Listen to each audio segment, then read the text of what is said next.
Hello. हे भौजी, बड़ा मन करता होली खेले के। अच्छा। अरे हाँ नु भौजी, आवतानी तोहरा गाँव में आ संगे संगे होली खेलल जाई आ होली के मजा लेहल जाई। Okay. Music by DJ Umesh, Shukipur बाजार। भौजी तोरा गाँव में होली खेले आईब हो।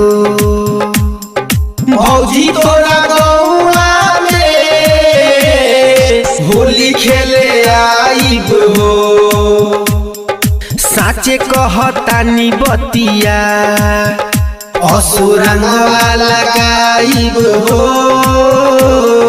साचे कहतानी बतिया तारा बहिनों के लगाईब हो।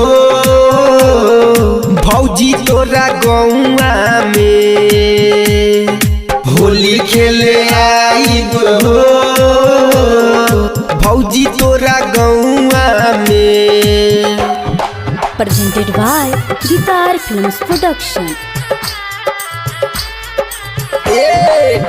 गोरे गोरे गलिया पर मन गुलाल हो। रंगवा से रंग देहब ऊंच नीच खाल हो। गोरे गोरे गलिया पर मन गुलाल हो।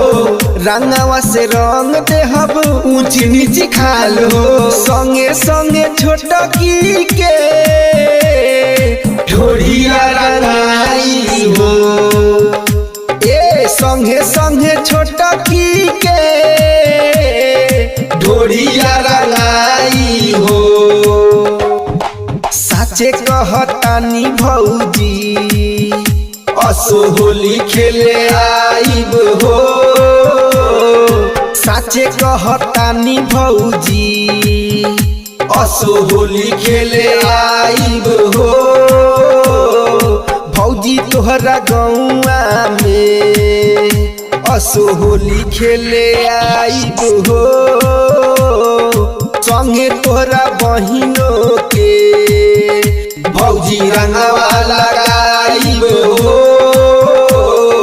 भौजी तोहरा गौआ में असो होली खेले आईब हो।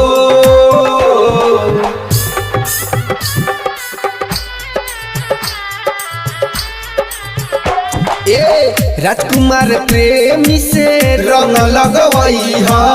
रवि रंजन पटेल से मजा खूबे पई ह।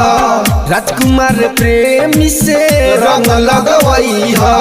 रवि रंजन पटेल से मजा खूबे पई ह।